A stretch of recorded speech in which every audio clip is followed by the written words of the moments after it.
খবর 24 ইন্টুর সাথে আপনাকে স্বাগত। নতুন নতুন খবর জানার জন্য আমাদের চ্যানেলে চোখ রাখুন। নমস্কার দর্শক বন্ধুরা, স্বাগত আমাদের এই চ্যানেলে। আরজিকর কাণ্ডের ছায়ায় এবার মালদহেতেও বিক্ষোভ। গ্রামে ফার্মেসি পড়তে যাওয়া মেধাবী ছাত্রের দেহ মিলেছে মুর্শিদাবাদ হস্টেলে।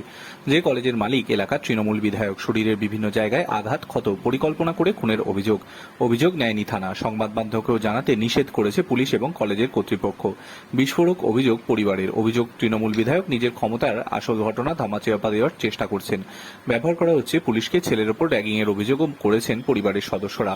মালদার ইংরেজবাজার থানার যদুপুরের বাসিন্দা তৌসিম করিম, বাবা রেজিউল করিম পেশায় গাড়ি চালক। উচ্চ মাধ্যমিক পাশের পরে তৌহিদকে জঙ্গিপুরের জাকির হোসেন ইনস্টিটিউট অব ফার্মেসিতে মোটা টাকা খরচ করে ভর্তি করেন তার বাবা।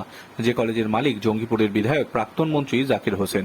স্বপ্ন ছিল ফেলে ফার্মাসিস্ট হবে, কিন্তু ভর্তির কিছু মাসেই র্যাগিং এর কথা শোনা যায় তৌহিদের মুখে।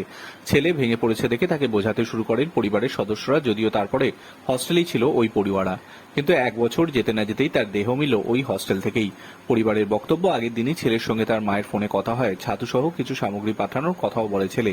বাবা রেজিউল সেই সব সামগ্রী হস্টেলে নিয়ে গেলে জানতে পারেন ছেলের মৃত্যুর কথা।